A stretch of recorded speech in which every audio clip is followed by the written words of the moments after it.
Morning students, आप सभी का एक बार पुनः स्वागत है। पिछली जो वीडियो हमने बनाई थी एक्सरसाइज 1.1 के क्वेश्चन नंबर 1, क्वेश्चन नंबर 2 और क्वेश्चन नंबर 3 को हमने उसमें कवर किया था। तो बच्चों, इसी क्रम में आपके पास प्रश्नावली 1.1 का अगला क्वेश्चन है, जिसमें आपको याद करना है अभाज्य गुणनखंड विधि द्वारा निम्नलिखित पूर्णांकों के एचसीएफ और एलसीएम को आपको क्या करना है, याद करना है। तो आपके पास प्रश्न एक है कि आपने क्या करना है 12, 15 और 21 के क्या करने हैं, आपने अभाज्य गुणनखंड विधि के द्वारा एचसीएफ और एलसीएम निकालने हैं। तो बच्चों, आपको मैं एक बहुत सिंपल तरीके से बताता हूँ। अभी तक हम क्या करते थे, मान लीजिए आपके पास दो संख्याएं हैं 12 और 16, ठीक है। दो संख्याएं हमारे पास 12 और 16 है। अगर हमको इनका एलसीएम निकालना होता या एचसीएफ निकालना होता, एचसीएफ निकालने के लिए हम क्या करते पहले 12 के अभाज्य गुणनखंड करते इस प्रकार से 2 × 12, 2 × 3 = 6 और 3 × 3। और इसी प्रकार से 16 को निकालते समय हम किस प्रकार का, ये 2 × 8 = 16 हो जाएगा, ये आपका 2 × 4 = 8 हो जाएगा, ये 2 × 2 = 4 और ये 2 × 2। तो अगर हम इसका एचसीएफ निकाल रहे हैं, एचसीएफ की कंडीशन में हमको क्या करना पड़ता, ये आपका 12 है, 12 के अभाज्य गुणनखंड आपके हो जाएंगे 2 × 3 और इसी प्रकार से 16 के जो अभाज्य गुणनखंड हो जाएंगे 2 × 2 और एचसीएफ निकालने का ये तरीका रहता था कि हम इनमें क्या देखते थे, कॉमन जो आपके पास कॉमन नंबर है। तो यहाँ पे 2 और 2 कॉमन है, तो इसका एचसीएफ कितना हो जाता था, इसका एचसीएफ हो जाता था 2 × 2, मतलब ये हो जाता आपका 4। और इसी प्रकार से जब आप इसका एलसीएम निकालते तब उसका जो तरीका रहता, आप कुछ इस प्रकार से ये 12 यहाँ पर लिख लेते और ये 16 आप यहाँ पर लिखते और इस प्रकार से 2 × 12, 2 × 8 = 16, 2 से देंगे 2 × 3 = 6, 2 × 4 = 8। फिर अब 2 से नहीं जा रहा क्योंकि 3 है, तो हम 3 को ऐसे रहने देंगे, यहाँ पर हो जाएगा 2 × 2 = 4, 2 फिर 3 ऐसे उतारेंगे 2 × 2 और ये फिर 3 × 3 और 3 इस प्रकार से। और जब हमको इसका एलसीएम निकालना होता तो इसका एलसीएम हम इस प्रकार से निकालते, और यहाँ पे लिख रहा हूँ मैं LCM = तो यहाँ जितने भी नंबर है 2 × 2 × 2 × 3 इस प्रकार से। और जब इसका एलसीएम निकलता तो ये हो जाता 2 × 2 = 4, 2 × 8, 2 × 16, 16 × 2 = 32, 16 × 3 = 48 इस प्रकार से। एक तो ये तरीका होता है कि आप अलग से एचसीएफ को निकालिए और आप लोग अलग से एलसीएम को कुछ इस प्रकार से आप लोग निकालिए। लेकिन ये कह रहा है कि आपने क्या करना है, अभाज्य गुणनखंड विधि के द्वारा इन पूर्णांकों के अभाज्य एलसीएम और एचसीएफ आपने निकालने हैं। एचसीएफ यानी मौसों को और एलसीएम मतलब लॉसों को आपने निकालने हैं। हाईएस्ट कॉमन फैक्टर और लीस्ट कॉमन मल्टीपल्स, इसको आप इंग्लिश में कहते हैं। तो क्या तरीका होगा इसका, तो हमको जब एचसीएफ निकालना होगा तब तो इसी का इस्तेमाल करना होगा, लेकिन एलसीएम निकालने के लिए हमें इस वाली विधि में इसका इस्तेमाल नहीं करना है। क्या कह रहा हूँ मैं आपको समझ में आएगा जब मैं इसको सॉल्व करूंगा, ठीक है। तो अगर आप यहाँ पर 12 के अभाज्य गुणनखंड निकालेंगे तो ये हो जाएगा 2 × 12, 2 × 3 = 6 और 3 से 3 है, ठीक है।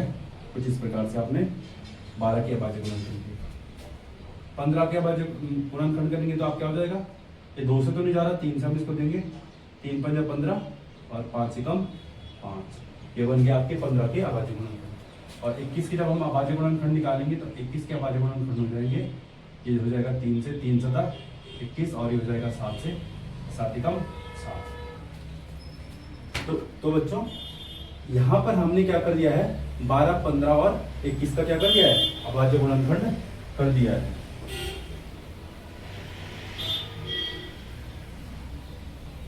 अब यहाँ पर आप लोग देखेंगे हम किस प्रकार से इनका एचसीएफ और एलसीएम निकालते हैं। तो सबसे पहले हमको क्या करना होगा, हमको जो ये नंबर दे रखे हैं इनके अभाज्य गुणनखंड लिखने होंगे, ठीक है। तो आपके पास 12, आपके पास 15 और आपके पास कौन सा नंबर है 21, आप इनके अभाज्य गुणनखंड लिखिए।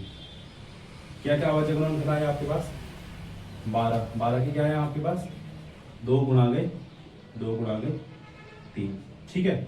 इसी प्रकार से आप 15 की अगर आप निकालना चाहो तो 15 के लिखे जाएंगे 3 × 5 और जो आपका 21 है हो जाएगा आपका 3 × 7।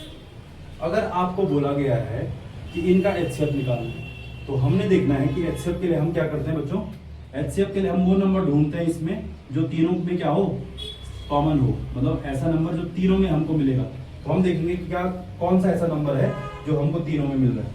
हम चेक करते हैं 2 से, 2 इसमें है, ठीक, 2 इसमें नहीं है, 2 इसमें नहीं है, तो 2 तो नहीं होगा एचसीएफ के अंदर, ठीक है। 3 देखते हैं, 3 इसमें है, 3 इसमें है, 3 इसमें है, तो आपने उठा के यहाँ पे लिख देंगे 3। मतलब एचसीएफ में जब हम एचसीएफ निकाल रहे होंगे तो हमने ऐसा नंबर देखना है जो क्या हो, तीनों के अभाज्य गुणनखंड के रूप में हम उसको देख पा रहे होंगे, तो वो नंबर हमारे पास आ जाएगा नीचे। आप देख पा रहे हैं कि 3 यहाँ भी है, 3 यहाँ भी है और 3 यहाँ पर भी है, ठीक है। तो आपने इन को यहाँ पर लिखा 3। और देखेंगे क्या और हमारे पास ऐसे नंबर है जो तीनों में आ रहे हैं। तो ये आपका 2 है, 2 तो नहीं आया था। 5 देखो, 5 केवल इसमें, 5 भी नहीं लिया जाएगा। 7 केवल इसमें है, तो 7। तो एचसीएफ आपका क्या आ गया, 12, 15 और 21 का जो एचसीएफ आ गया वो आ गया आपका 3। अब बारी है एलसीएम की। अब एलसीएम को किस प्रकार से निकाला जाए, एक तो तरीका वही वाला है जो कि आप 12, 15, 21 को यहाँ पर लिख दीजिए और फिर उसका एलसीएम कीजिए। एक तरीका आपको यहीं से मिलने वाला है कि हम किस प्रकार से एलसीएम को निकाल सकते हैं। तो हम यहाँ पे लिख रहे हैं सेकंड पोर्शन में एलसीएम। अब देखेंगे एलसीएम का क्या तरीका रहता है। एलसीएम में हम उन नंबर को देखते हैं, जैसे जोड़े बनने चाहिए आपके पास इसमें, तो देखेंगे हमारे पास क्या कुछ जोड़े बन रहे हैं। तो देखा हमने 3, 3 और 3, मतलब ये क्या है, तीनों में है। 3, 3 और 3 क्या है, तीनों में है। तो इसको हमने क्या लिखना है, एक संख्या के रूप में लिखना है, ठीक है। और चेक करना है, 2 देखो यहाँ, 2 यहाँ है। अगर सपोज यहाँ पर 2 रहता, आप लोग ध्यान से समझे, अगर 2 यहाँ पे रहता तो हम इसका एक जोड़ा बना लेते और इसको क्या लिखते हैं, यहाँ पर 2 लिखते। लेकिन जोड़ा कैसा बनना चाहिए, देखो यहाँ पर भी 2 दिख रहा है आपको, 2 का एक जोड़ा दिख रहा है, यहाँ पर भी 2 है, यहाँ पर भी क्या है, 2 है। तो इसको हम नहीं लेंगे, इसको हम नहीं लेंगे क्योंकि ये हमारे पास एक ही संख्या में ये 2 जोड़े मिल रहे हैं। हमें 2 जोड़े चाहिए अलग अलग संख्याओं में। तो आप देख रहे होंगे कि यहाँ पर अगर यहाँ पर एक 2 रहता तो मैं इसका एक जोड़ा बनाता और इसको यहाँ पे लिखता, ठीक है। हम क्या कर रहे हैं, अभी हमने सिंपल क्या करना है, इसका जोड़ा नहीं बनना है, इसको आपने एक सिंगल नंबर के रूप में लिखना है। तो ये हो जाएगा आपका 2। इसका भी कोई जोड़ा नहीं बन रहा है, इसको भी आपने ऐसे लिख देना है 2। और देखेंगे हम, ठीक है, 3 जो संख्या सब में है हमने उसको क्या करना है, एक संख्या के रूप में लिखना है, ठीक। 5 का कोई जोड़ा नहीं है, तो 5 को हम सिंगल लिखेंगे, यहाँ पे आ जाएगा आपका 5। और इसी प्रकार से आपने देखना है 7 छूट गया, 7 के साथ कोई नंबर नहीं है, तो यहाँ पर भी आप समझिए आप क्या लिख देंगे 7, ठीक है। अब आप सबका मल्टीप्लाई कीजिए, तो ये हो जाएगा 3 दूनी 6 और 6 पंजा आपका 30, 30 दूनी हो जाएगा आपका 60 और 60 सता 6 सता 42, तो ये होगा आपका 420। ये संख्या आपकी क्या निकल गई है, एलसीएम निकल गई। तो आपने देखा इस विधि के कारण आपका क्या बचा, यहाँ पे थोड़ा समय बच गया कि आपको अलग से एलसीएम करने की आवश्यकता नहीं पड़ी। आपने जो ये अभाज्य गुणनखंड लिखे हैं 12, 15, 21 के, यहाँ से आपने एक साथ एचसीएफ भी निकाल दिया और इन्हीं अभाज्य गुणनखंड से आपने एलसीएम भी निकाल दिया, ठीक है। धीरे धीरे हम क्वेश्चन को करते जाएंगे तो हमारी समझ भी और विकसित होती जाएगी किस प्रकार से ये हम जो ये आइडिया है इसको हम यहाँ पे अप्लाई कर रहे हैं। तो हमने 12, 15 और 21 का एचसीएफ और एलसीएम निकाला है। तो आप लोग इसको नोट डाउन कर दीजिए, ठीक है। फिर हम पढ़ते हैं अगले क्वेश्चन की।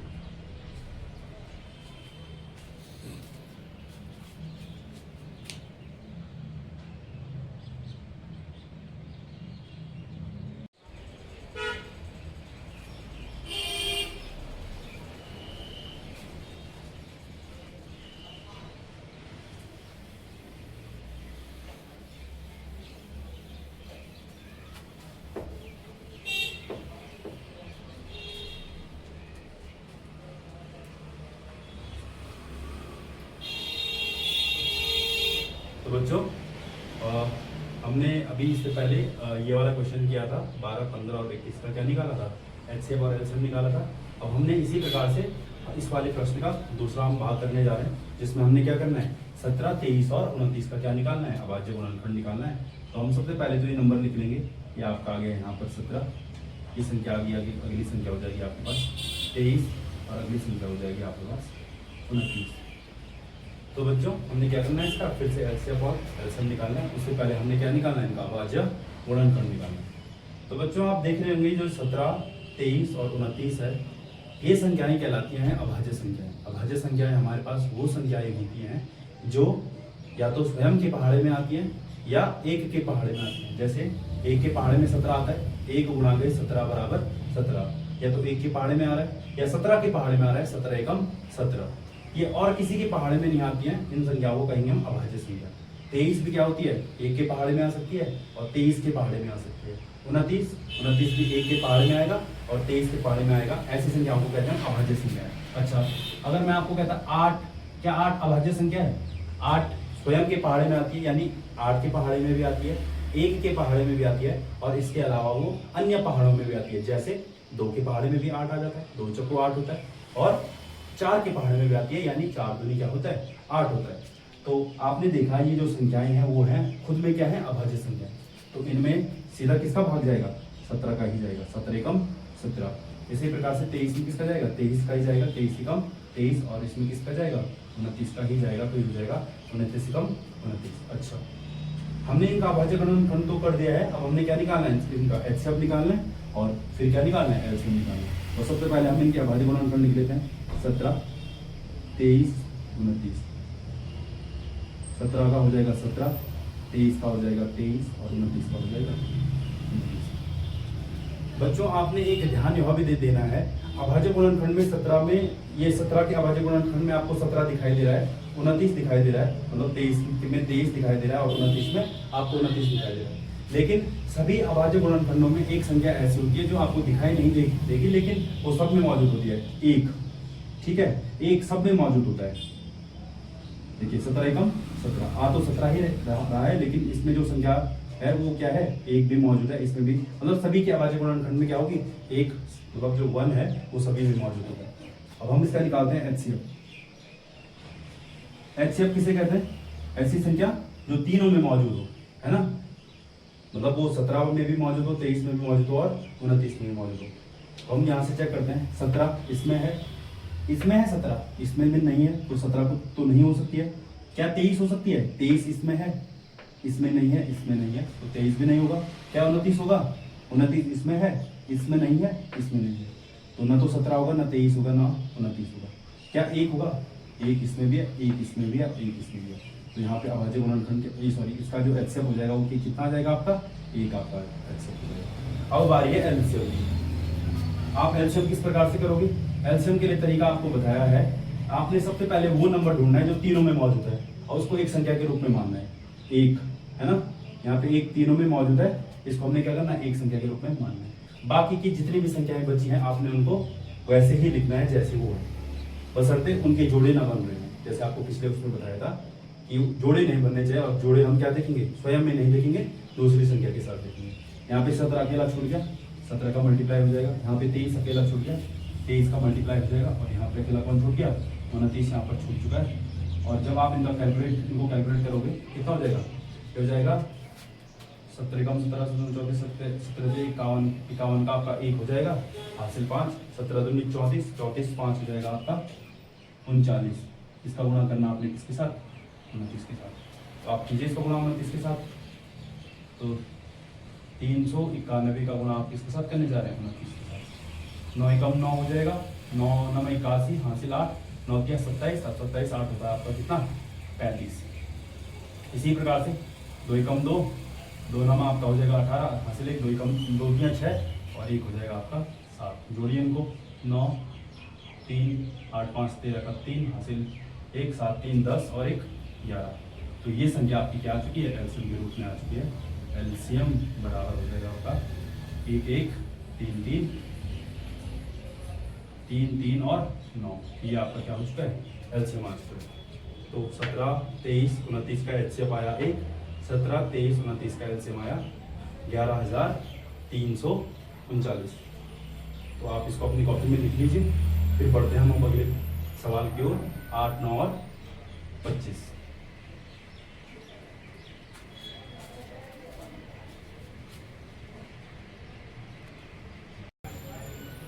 तो बच्चों, जैसे कि आपने देखा कि हमने अभी 12 15 21 17 23 और 29 का क्या निकाला है, एचसीएफ और एलसीएम निकाला है। इसी प्रकार से अब हमको जो ये आपका तीसरा जो भाग है इस प्रश्न का, उसका ये वाला सवाल करेंगे। जिसमें हम 8, 9 और 25 का क्या निकालेंगे, एलसीएम और एचसीएफ निकालेंगे। तो आपके पास यहाँ पे बनेगा 8 कुछ इस प्रकार से, अगली संख्या आपके पास 9 है, आपने यहाँ पर इसको इस प्रकार से लिखना है, और 25 इसको आपने इस प्रकार से यहाँ पर लिखना है। अब आप इसको सॉल्व कीजिए, इसका अभाज्य गुणनखंड निकालें।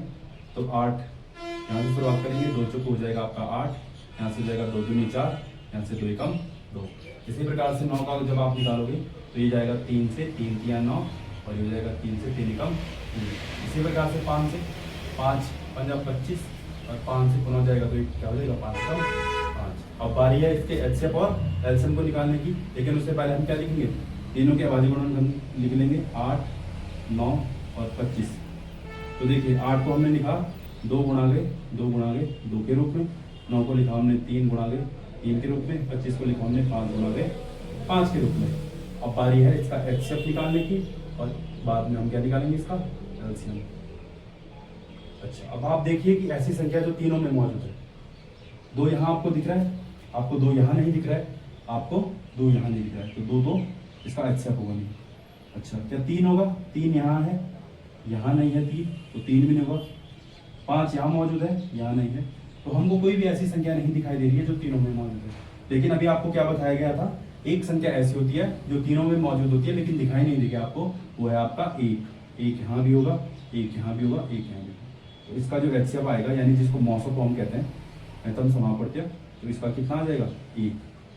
जब आपको किसी भी अभाज्य गुणनखंड में, मतलब संख्याओं के अभाज्य गुणनखंड में कोई भी कॉमन ना दिखे, तब आप अभाज्य गुणनखंड के रूप में किसको, मतलब एचसीएफ के रूप में किसको ले लेंगे, संख्या 1 को ले आप लोग एचसीएफ मान लेंगे उसमें। अब बारी है एलसीएम की। एलसीएम में हमने सबसे पहले देखना कि कौन तीनों में कॉमन है, उसको उठाना है। उसके बाद देखना कि कोई पेयर बन रहा है, अगर पेयर नहीं बन रहा है तो हमको संख्याओं को एज इट इज उतारना है। ठीक है, एलसीएम हम निकाल रहे हैं।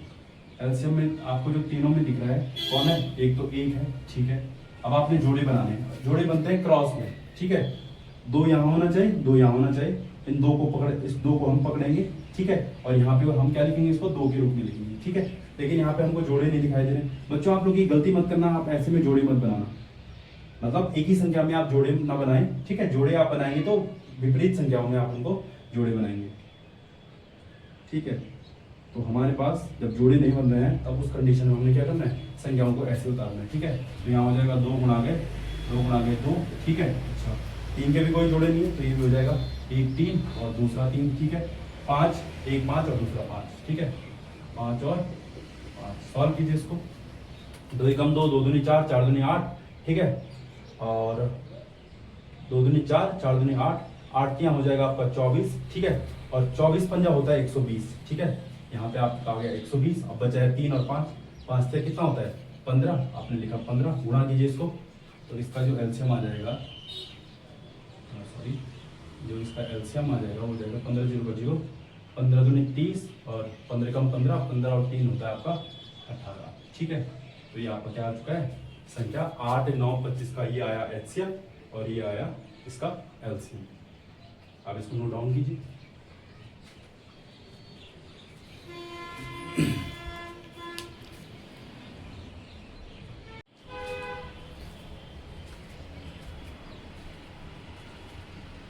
तो बच्चों उम्मीद करता हूँ मैं कि आपको प्रश्न नंबर 3 समझ में आया होगा। अब हमारे पास अगला क्वेश्चन है प्रश्न नंबर 4, जो है एचसीएफ 306 657 बराबर 9, एलसीएम 306 957 ज्ञात कीजिए। कहने का मतलब है कि दो संख्याएं हमारे पास दी गई हैं, एक 306 और 657, जिनका एचसीएफ यानी मौसम कितना है 9 है। आपने इसका क्या निकालना है, एलसीएम निकालना है। इस प्रश्न को करने से पहले मैं आपको याद दिला दूं, आपने प्रश्न नंबर 2 में एक संबंध पढ़ा होगा। माना आप सोचिए आपके पास 2 संख्याएं हैं, आपके पास एक संख्या 2 है और एक संख्या क्या है 8 है। इन संख्याओं का को गुणा करके, मतलब 8 और 2 को जब आप गुणा करेंगे, 2 गुणा गए 8 बराबर कितना आता है 16। तो 2 संख्याओं को गुणा करने पर उतना ही आता है जितना उनके एचसीएफ और एलसीएम को गुणा करने पर आता है। अगर आप इसका और इसका एलसीएम और एचसीएफ अलग अलग निकालेंगे और तब देखेंगे कि एचसीएफ और एलसीएम को गुणा करने पर भी आपको क्या प्राप्त होगा, 16 प्राप्त होगा। देखते हैं एलसीएम पहले एलसीएफ निकालते हैं। इसका 2 का हो जाएगा 2 एकम 2, 8 का हो जाएगा आपका 2 चौको 8, 2 से 2 दूनी 4 और 2 से 2 एकम 2। ठीक है, ये शायद थोड़ा सा क्लोज हो गया, आपको समझ में नहीं आया होगा तो मैं फिर से करता हूँ इसको। ठीक है, तो आपके पास है ये आपका 2 हो गया। ठीक है, 2 एकम 2 और 8 का हो गया आपका यहाँ पर कैसे 2 चौको 8, 2 से 2 दूनी 4, 2 से 2 एकम 2। ये तो आपने इसका क्या निकाला, अभाज्य गुणनखंड निकाला। अब आप इनसे यहाँ से क्या निकाल सकते हैं, एचसीएफ भी निकाल सकते हैं और एलसीएम भी निकाल सकते हैं। तो निकालिए एचसीएफ जो दोनों में कॉमन है। अच्छा एक बार देख लेते हैं इसको। सबसे पहले मैं इसके अभाज्य गुणनखंड लेता हूँ। ठीक है, 2 के अभाज्य गुणनखंड है 2 और 8 के अभाज्य गुणनखंड है 2 गुणागे 2 गुणागे 2। अब निकालिए इसका एचसीएफ और अब निकालिए इसका आप लोग एचसीएफ। ऐसी संख्या जो दोनों में कॉमन होगी, तो आपने देख लिया यहाँ पर क्या है 2 दोनों में कॉमन है, तो इसका एचसीएफ आ जाएगा 2। और एलसीएम कितना आएगा, एलसीएम में सबसे पहले आप देखते हैं कि जोड़ा, एक आपने जोड़ा ढूंढना है जो दोनों में मौजूद है। 2 आपको मिल गया यहाँ पर। ठीक है, जो संख्याएं छूट गई आपने उनको ऐसे लिखना है। तो एलसीएम आया 2, एलसीएम आया आपका 8। इन दोनों को गुणा करेंगे तब भी आपके पास आंसर क्या है 16। मतलब संख्याओं के एलसीएम और एलसीएम को गुणा करने पर हमको वही प्राप्त होता है जो हमको क्या होता है संख्याओं को गुणा करने पर प्राप्त होता है। तो आपने देखा 2 और 8 का गुणा करके भी कितना आया 16 आया, और इनका एचसीएफ और एलसीएम को गुणा करने पर भी कितना आ रहा है 16 आ रहा है। तो अब हमने क्या करना है, इसी क्वेश्चन का ही आइडिया लेकर हमने क्वेश्चन नंबर 4 को क्या करना है सॉल्व करना है। तो ये दे रहा है कि 2 संख्याएं आपके पास क्या है 306 और 657। तो आपने इनको गुणा किया, इनका गुणा का जो आंसर आएगा वो किसके बराबर आएगा, इनके एचसीएफ और इसके एलसीएम के गुणा के बराबर आएगा। ठीक है, आप इनको गुणा करेंगे। ठीक है, 306 और ये हो जाएगा आपका 657 और यहाँ पे हो जाएगा एचसीएफ इसने आपको दे रखा है, कितना दे रखा है 9, तो यहाँ पे आपका हो जाएगा 9। एलसीएम आपको निकालना है बच्चों। एलसीएम के साथ जो 9 है वो किसमें है, गुणा में है। तो गुणा वाली संख्या कहाँ चली जाएगी, भाग में चली जाएगी।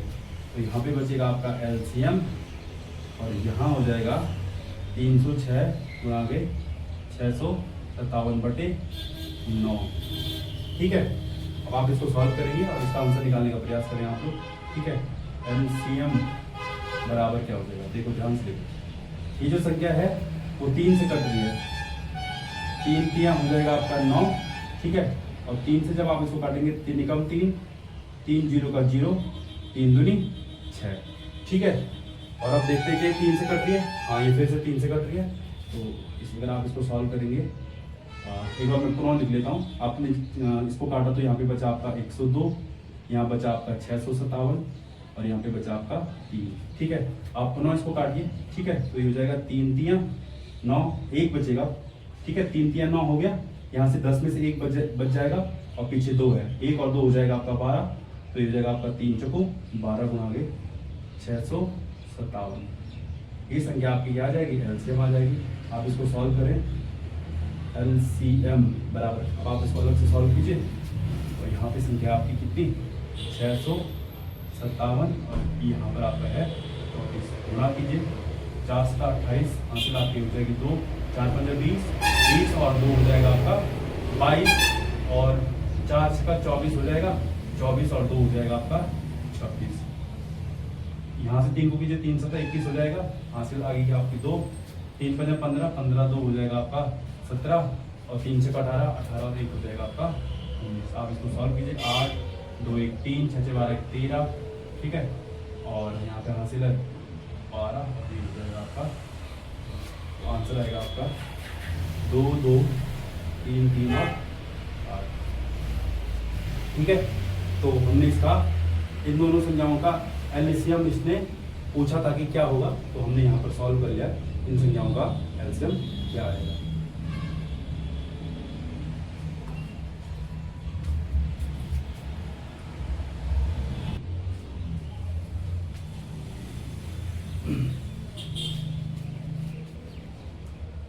तो प्यारे बच्चों, हमारे पास जो अगला प्रश्न है, प्रश्न संख्या जो 5 है, वो कह रही है कि जांच कीजिए कि क्या किसी प्राकृतिक संख्या n के लिए संख्या 6n अंक 0 पर समाप्त हो सकती है। तो सबसे पहले समझेंगे कि ये प्रश्न कह क्या रहा है। ठीक है, तो हम आपको बता दें कि प्राकृतिक संख्याएं आपको बताई हैं वे संख्याएं जो कहाँ से प्रारंभ होती हैं, 1 से प्रारंभ होती हैं और अनंत तक चलती हैं। 1 2 3 4 5 6 7 8 9 10 आप गिनती करते रहिए और अनंत तक ये जाती हैं प्राकृतिक संख्याएं। तो कह रहा है कि क्या किसी प्राकृतिक संख्या n के लिए संख्या Cn 6n यानी 6 की घात n अंक शून्य पर समाप्त हो सकती है कि नहीं हो सकती। तो सबसे पहले हम देखेंगे कि जो अंक शून्य पर समाप्त हो रहे हैं, जैसे 10 कहाँ पर समाप्त हो रहा है, 20 हो गया या 100 हो गया या 200 हो गया। थोड़ा हम इनका अभाज्य गुणनखंड करके देखेंगे कि हमें क्या प्राप्त हो रहा है। ठीक है, आप इनके अभाज्य गुणनखंड देखिए। 10 के अभाज्य गुणनखंड होंगे 2 5 10 और 5 से कम 20 के हो जाएंगे। 2 10 2 से क्या 5 100 के करेंगे आप लोग तो 2 से हो जाएगा 50, 2 से हो जाएगा आपका 25 और फिर यहाँ पर क्या आ जाएगा 5 और फिर यहाँ पे क्या आ जाएगा 5। 200 में हो जाएगा, 2 से हो जाएगा आपका 100, 2 से आपका हो जाएगा आपका यहाँ पर 50, 2 से आपका हो जाएगा ये 25, फिर 5 से हो जाएगा ये 5 और फिर 5 से हो जाएगा। तो आप लोग देख रहे होंगे जो संख्याएं शून्य पर समाप्त होती हैं, जैसे 10 20 100 200, ठीक है। इस प्रकार से आप और भी कर सकते हैं। आप 500 को चेक करके देखिए, ठीक है, आप 800 को देखिए, आप 1000 को देखिए। तो आपको यहाँ पर एक चीज कॉमन देखने को मिलेगी कि जो संख्याएं 0 पर समाप्त होती हैं, उनके अगर आप अभाज्य गुणनखंड को देखेंगे तो वहां पर या तो 2 मौजूद होगा या तो 5 मौजूद होगा। ध्यान से सुनिए मेरी बात को। जो संख्याएं शून्य पर समाप्त होती हैं तो उनके अभाज्य गुणनखंड में आपको या तो 2 दिखेगा, ठीक है, या तो केवल आपको 2 दिखेगा या केवल आपको क्या दिखेगा 5 दिखेगा, या हो सकता है कि 2 और 5 क्या हो एक साथ दिखे। ठीक है, तो आपके पास देखने को मिल रहा है कि जो संख्याएं शून्य पर समाप्त हो रही हैं उनके अभाज्य गुणनखंड के खंड में 2 और 5 का होना अति आवश्यक है। ठीक है, अगर कोई ऐसी संख्या जिसमें 2 और 5 मौजूद नहीं है तो वो संख्या के इकाई अंक पर 0 मौजूद नहीं होगा। ठीक है, तो आप लोग 10 को देखें, 10 के अभाज्य गुणनखंड में 2 भी मौजूद है, 5 भी मौजूद है। यहाँ पर देखेंगे, यहाँ पर 2 मौजूद है और 5 भी मौजूद है। यहाँ पे 100 में देखेंगे 2 भी मौजूद है, 5 भी मौजूद है। यहाँ पे आप 200 में देखेंगे 2 मौजूद है, 2 मौजूद है, ठीक है, 5 मौजूद है। तो आप लोग ये देखेंगे कि जो संख्याएं शून्य पर समाप्त हो रही हैं उनके अभाज्य गुणनखंड में आपको 2 और 5 जरूर देखने को मिलेंगे। यहाँ पर कोई अन्य अतिरिक्त अंक नहीं आएगा, यहाँ पर 3 नहीं आएगा। ठीक है, तो 2 और 5 वहाँ पर होने अति आवश्यक है। अब आपको बोला जा रहा है कि किसी संख्या 6⁻1 अंक शून्य पर समाप्त हो सकता है। 6⁻n का मतलब क्या है? n का मतलब कोई प्राकृतिक संख्या है। n 1 हो सकता है, 2 हो सकता है, 3 हो सकता है, n 4 हो सकता है, 5 हो सकता है। 6 की पावर 1 यानी 6, 6 की पावर 2 मतलब 36। ठीक है, इसी प्रकार से आप इसको 6 की पावर 3 मतलब 6 को 3 बार गुणा कीजिए तो ये हो जाएगा आपका 6 से 36। ठीक है, और 6 18 और 18 3 हो जाएगा आपका इस प्रकार से। तो कह रहा है कि क्या इन संख्याओं के लिए संख्या शून्य पर समाप्त हो सकती है, यानी 6 को एक बार आपने किया तो ये 6 हुआ, 6 तो नहीं, सॉरी 6 6 36 हुआ, 6 गुणा गए 6 गुणा गए 6 216 आ गए, 6 गुणा गए 6 गुणा गए 6 गुणा गए मतलब 4 बार 6 होगा या 5 बार 6 होगा। तो क्या वो शून्य पर समाप्त हो सकता है? जैसे ये 6 पर समाप्त हो रही है, ये 6 पे समाप्त हो रही है, ये 6 पे समाप्त हो रही है, यहाँ पर ये 6 पर समाप्त हो जाएगी। ठीक है, तो हमने देखना है कि क्या ये शून्य पर समाप्त होगी। इसके लिए हमको क्या करना पड़ेगा? 6 के हमको अभाज्य गुणनखंड निकालने होंगे। हम देखेंगे 6 के अभाज्य गुणनखंड में कौन कौन आता है? 2 3 6 और 3 एकम 3। हमने ये देखा था पहले, जो पिछले एग्जाम्पल हमने यहाँ पर कर रखे थे, हमने वहां पर ये पाया कि जिन संख्याओं के अभाज्य गुणनखंड में 2 और 5 मौजूद होगा वही संख्या शून्य पर समाप्त हो सकती है। तो यहाँ पर आप 2 देख रहे हैं और यहाँ पे आप क्या देख रहे हैं? 3 देख रहे हैं। तो ये संख्या तो क्या नहीं होगी, शून्य पर समाप्त नहीं होगी। हम आप आगे इनको भी चेक कीजिए, मतलब 6 की पावर 2 शून्य पर समाप्त नहीं होगी, 6 की पावर 3 भी शून्य पर समाप्त नहीं होगी, 6 की पावर 4 भी शून्य पर समाप्त नहीं होगी, 6 की पावर 5 भी शून्य पर समाप्त नहीं होगी, क्योंकि इनके अभाज्य गुणनखंड में 2 और 5 मौजूद है। यहाँ पर मौजूद है 2 और 3, इस कारण ये संख्या शून्य पर क्या नहीं हो सकती है? समाप्त नहीं हो सकती। तो आप लिखेंगे 6⁻n अंक शून्य पर समाप्त नहीं हो सकती है।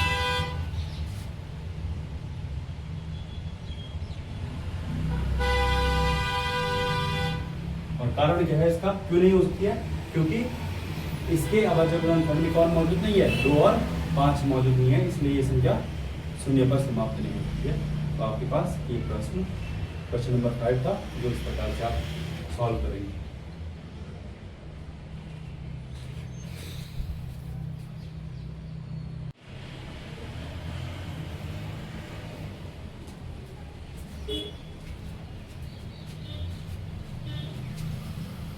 तो बच्चों आपके पास अगला प्रश्न है इस प्रश्नावली का, प्रश्न संख्या 6, जिसमें बताया गया आपको कि किसी खेल के मैदान के चारों ओर एक वृत्ताकार पथ है। इस मैदान का एक चक्कर लगाने में सोनिया को 18 मिनट और इस मैदान का एक चक्कर लगाने में रवि को क्या होता है, 12 मिनट का समय लगता है। मान लीजिए कि वे दोनों एक ही स्थान से एक ही समय में एक ही दिशा में दौड़ना प्रारंभ करते हैं, तो कितने समय के बाद वो पुनः एक दूसरे को मिलेंगे, एक साथ मिलेंगे। तो प्रश्न क्या कह रहा है, आप लोग ध्यान समझिए, ठीक है। आपके पास एक वृत्ताकार मैदान है, ठीक है, ये कोई वृत्ताकार मैदान है। ये एक आपका समझ सकते हैं कि यहाँ से दोनों ने दौड़ना एक साथ क्या था, प्रारंभ किया था। ये आपके पास यहाँ पर रवि है और ये आपके पास ये क्या है, सोनिया है। बच्चों प्रश्न के अनुसार रवि क्या करता है, इसका एक चक्कर लगाने में कितना मिनट लेता है, 12 मिनट लेता है, जबकि सोनिया इसका एक चक्कर लगाने में 18 मिनट लेती है। तो कह रहा है कि दोनों पुनः एक साथ किस समय मिलेंगे। तो जब भी इस प्रकार के प्रश्न पूछे जाते हैं, इस दशा में आप लोगों को क्या निकालना होता है, दोनों संख्याओं का एलसीएम निकालना होता है, यानी कि लघुत्तम समावर्तन निकालना होता है। देखिए मान लीजिए कि ये रवि है आपका, ठीक है, इसने एक चक्कर लगाने में कितना टाइम, एक चक्कर को लगाने में कितना टाइम लेगा, ये 12 मिनट लेगा, ठीक है। उस टाइम पे सोनिया कहाँ रहेगी, आपको पता है सोनिया एक चक्कर को कंप्लीट करने में कितना टाइम लगाएगी, 18 मिनट।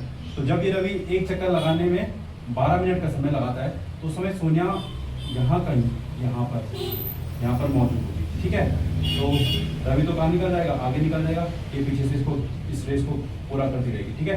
तो किस प्रकार, मतलब हमने वो समय ज्ञात करना है कि जहाँ पर दोनों एक दूसरे के बराबर में बिल्कुल एक साथ चल रहे होंगे, वो कौन सा समय होगा। तो इस प्रकार के प्रश्नों में हम क्या निकालते हैं, दोनों संख्याओं का क्या निकालते हैं, लॉस ऑफ वन निकालते हैं, ठीक है। आपके पास संख्या 18 है, आपके पास संख्या क्या है, 12। आप इन दोनों का क्या कर लीजिए, लॉस ऑफ वन निकालिए। हो जाएगा 2 से 2 9 18, 2 6 12, 2 9 में ज़्यादा नहीं, 9 ऐसा रहेगा, 2 3 6, अब 2 से नहीं जा रहा, 3 से जा रहा, 3 3 9 और 3 कम 3, दोनों 3 से देंगे, 3 कम 3 और 3 कम 3। निकालिए इसका एलसीएम हो जाएगा 2 गुणा के 2 गुणा के 3 गुणा के 3, तो 2 दूनी 4, 4 3 12 और 12 3 36। तो बच्चों 36 मिनट के बाद वो दोनों की जो स्थिति होगी वो कहाँ आ चुकी होगी, बराबर में आ चुकी होगी। हालांकि रवि उस समय ज़्यादा चक्कर मार चुका होगा और जो ये सोनिया है वो कम चक्कर मारेगी, लेकिन दोनों की जो स्थिति होगी वो आपस में क्या होगी, बराबर वाली कंडीशन में होगी। इस प्रकार से हमने इस प्रश्नावली को संपूर्ण रूप से समाप्त कर लिया है। आपकी प्रश्नावली 1.1 संपूर्ण तरीके से समाप्त होती है। प्यारे बच्चों, ये तो हमारा प्रश्नावली 1.1 को हमने पूरी तरीके से समाप्त की। अगली जो वीडियो आएगी मेरी, उसमें हम थोड़ा ये समझेंगे कि एलसीएम और एचसीएफ को एक शॉर्टकट मेथड से या एक शॉर्टकट तरीके से किस प्रकार से निकाला जा सकता है। ये मेथड आपको ये सिखाएगा कि आपने समय को बचाते हुए प्रश्न को किस प्रकार से सॉल्व करना है। एक तो जो तरीका है वो तो हमने आपको पूरे तरीके से बता दिया कि एचसीएफ और एलसीएफ कैसे निकाले जाते हैं, लेकिन जो शॉर्टकट मेथड होगा उसमें हम ये समझेंगे कि किन्हीं भी दो संख्याओं का लॉस ऑफ ऑफ या मॉस ऑफ आसानी से कम समय में किस प्रकार से निकालेंगे, जिससे आपका समय भी बचेगा और परीक्षा के दौरान आपको इस विधि से एचसीएफ और एलसीएम करने के बाद आपका काफ़ी समय बच जाएगा। तो आज की वीडियो को हम यहीं पे समाप्त करते हैं। Thank you for the day.